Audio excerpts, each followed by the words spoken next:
ये जो generic medicine जो हम कहते हैं, ये अंग्रेजी का शब्द है, इसको हिंदी में कैसे समझाएं? मैं आपको बहुत सरल भाषा में बताता हूँ। हाँ। तो ये जेनेरिक नाम जो दवा का जो मूल सॉल्ट है, जो इसके अंदर जो दवा है उसका नाम है, केमिकल नाम, उसका केमिकल नाम है। अब जैसे और उदाहरण अगर सरल करके बताएं इसको, तो जैसे ये लड़की दुबली पतली सी नजर आती है, तो मैं अगर डॉक्टर हूं हाँ। तो मैं इसको ये कहूं 1 गिलास दूध सुबह 1 गिलास शाम को पिया कर।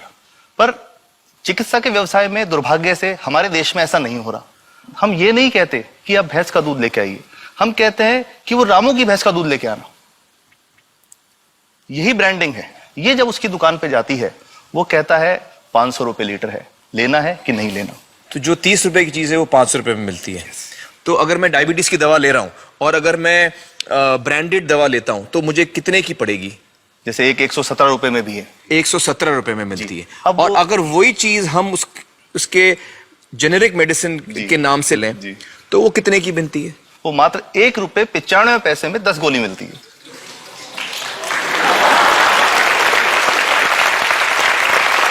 और दोनों गोलियों में कोई फर्क नहीं है किसी किस्म का? 100% समान, क्योंकि इसकी उत्पादन लागत ही इतनी है। उसका manufacturing, packaging, transport, retail margin, जो उसके मार्जिन जो हैं, जो हमारे ज्यादा वो सब मिला करके उतने की ही पड़ती है। कुछ कैंसर के मैं आपको उदाहरण दूंगा, उसमें एक ही दवा जो ब्लड कैंसर के काम में आती है, बाजार में 1.25 लाख रुपए का एक पैकेट मिलता है। 1.25 लाख का एक पैकेट जो 1 महीने चलता है। और जेनरिक में वही दवा जेनरिक में अलग अलग कंपनीज जो बनाती हैं, एक 10,200 में बेचती है, एक 8,800 में बेचती है और एक 6,500 में बेचती है। मतलब ये आपका ये कहना है कि आपके ये प्रयास से इतने कम में राजस्थान में पब्लिक को, आवाम को ये दवाएं पहुंचा रहे हैं आप इस वक्त? जी, क्या बात है। मेरा ये सवाल है कि डॉक्टर्स जो हैं वो हमारे पर्ची पर जेनेरिक नाम क्यों नहीं लिख के देते? क्यों लिखते हैं वो ब्रांडेड? जाने नहीं देंगे बाहर फिर? नहीं, सब जाने देंगे। जब एक नया मेडिकल प्रैक्टिशनर जब प्रैक्टिस शुरू करता है, तो उसके पास जो कंपनी के जो मेडिकल रिप्रेजेंटेटिव्स होते हैं, सेल्स बढ़ाने का उनका काम होता है, मार्केटिंग प्रिंसिपल के हिसाब से सेल्स एजेंट होते हैं बेसिकली। फिर वो कहते हैं साहब आप हमारी जो दवा है यही लिखना, ये बहुत बेहतर दवा है, इससे मरीज ठीक होगा। और उनको डॉक्टर्स को लिखने के लिए उनको प्रेशराइज किया जाता है, उनको टेम्प्ट किया जाता है। तो ये इसमें बहुत बड़ा कारण है जो दवा की कीमत को उसकी वास्तविक कीमत से 5, 10 गुना, 20 गुना तक बढ़ा देता है। एक बहुत बड़ा कारण है, क्योंकि हमारे पास जब हम टेंडर करते हैं तो बहुत सारे कंपनी वाले आते हैं, जो भारत की जो सबसे बेहतर कंपनियां, जिसके भी नाम वो रेपुटेड कंपनियां जिनके नाम आप ले सकते हैं, वो सभी हमें वो उसको जो 70 रुपए की है उसको 2 रुपए में, 5 रुपए में दे रही है। 30 रुपए की दवा 2 रुपए में दे रही है। इतना ज्यादा फर्क तो कंपनी तो दे सकती है और देना चाहती है, और हमें देती भी है इतनी कम दामों में, हमें दे रही है ना, ये संभव तो है। अच्छा, मैं आपको बताऊंगा कि भारत से हम लगभग 45,000 करोड़ रुपए की जेनरिक दवाइयां प्रतिवर्ष विदेशों को निर्यात करते हैं। आप भेजते हैं दुनिया भर में जेनरिक, ये जो सस्ती दवाएं हैं आप विश्व भर में भेजते हैं, और हमारे लोगों को नहीं मिल रही। हमारे देश में महंगी है, हमारे देश में महंगी है, और अगर ऐसा है तो हमें कोई ईस्ट इंडिया कंपनी की जरूरत नहीं, हम वापस उसी दिशा में जा रहे हैं। आपने जब ये शुरू किया तो आपको कोई रेजिस्टेंस फेस करना पड़ा राजस्थान में? देखिए, जो प्रयास हम कर रहे हैं ये बेसिकली धारा के विपरीत बहने का एक प्रयास है जी। काफी थ्रेट्स भी हैं, क्योंकि इसमें माफियाज भी हैं, ड्रग माफियाज जो ऑपरेट करते हैं। और हम हमेशा ये बात कहते हैं कि हम 100 साल से भी पुरानी शोषण की व्यवस्था को बदलना चाहते हैं, पर हमने हमेशा डॉक्टर्स को दोषी नहीं माना। सारे डॉक्टर्स बुरे नहीं है। 50-60% तो जेन्युइनली वो चाहेंगे कि गरीबों को कम कीमत पे दवा मिल जाए, वो चाहेंगे। और आज भी ऐसे डॉक्टर्स हैं जो अपने घर से सैंपल्स ला करके अपने जेब से पैसे निकाल के मरीज का इलाज कराते हैं। ऐसे डॉक्टर्स आज भी हैं। बिल्कुल सही। तो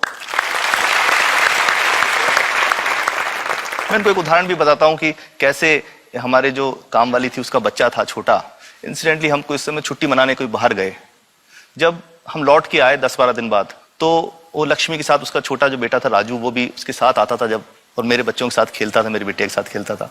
तो वो लक्ष्मी अकेली आई, राजू नहीं आया।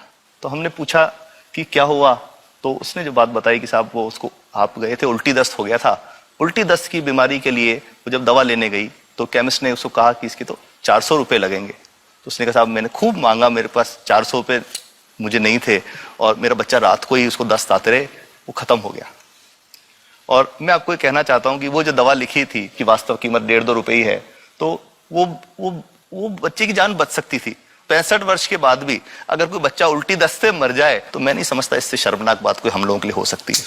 और सबसे बड़ी बात कि इसे आसानी से बदला जा सकता है। हमें सबको एक समन्वित, एक संगठित प्रयास करने की जरूरत है। ये तो कुछ भी नहीं है, कोई नई फैक्ट्री खोलनी नहीं, कोई नई दवा नहीं बनानी, ये सब जो गलत चल रहा है इसको रोकना ही तो है। तो दोस्तों, डॉक्टर समित की बातों से हमें यह पता चला है कि दवाइयों का जो कॉस्ट होता है, जो उनको बनाने का खर्च होता है, वो बहुत ही कम होता है और हमें इन कम दामों में ये दवाइयां मिल सकती हैं अगर हमारी राज्य सरकार जेनेरिक मेडिसिन की दुकानें खोले, जैसे राजस्थान सरकार ने किया है और जिसके लिए हम उन्हें सलाम करते हैं। एक बात और, अगर आप एक एनजीओ हैं और आप जेनेरिक मेडिसिन की दुकान खोलना चाहते हैं तो department of chemicals and fertilisers आपको 50,000 रुपए की ग्रांट भी देता है।